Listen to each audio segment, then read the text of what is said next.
to October 7th.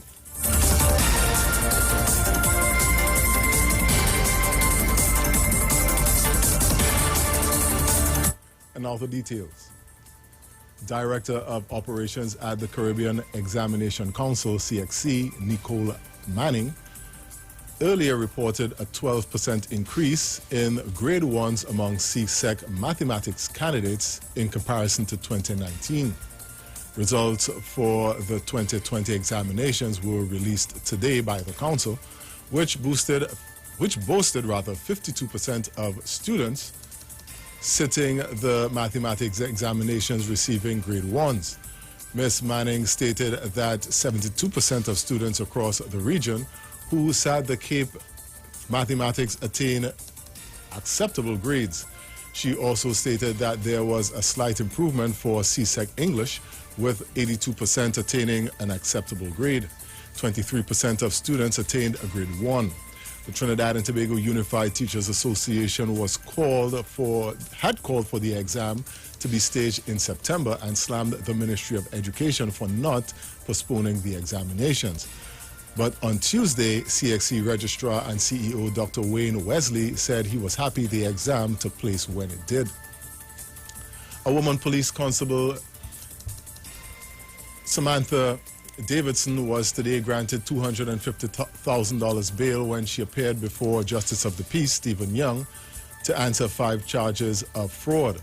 The 35-year-old WPC was last attached to the Northeastern Division. She was charged with 3 counts of uttering a forged document and 2 counts of obtaining money under false pretenses. The charges stem from producing documents to gain entry into the Trinidad and Tobago Police Service that were false, first as a civilian staff in 2012, then as she gained entry into the service to serve as an officer in 2014. Finally, in news overseas, we do apologize for that mix-up.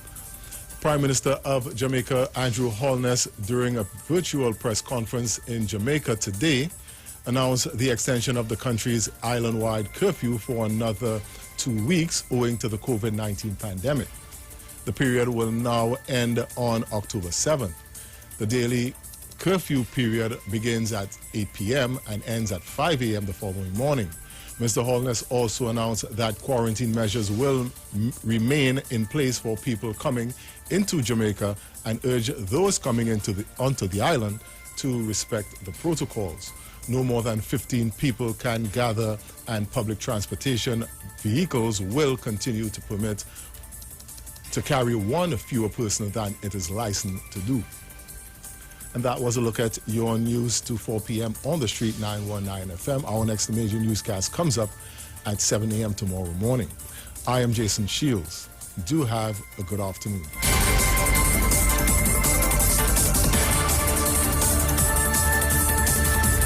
News from the street. News from the street. 919fm.com. We know the streets because we talk to the street.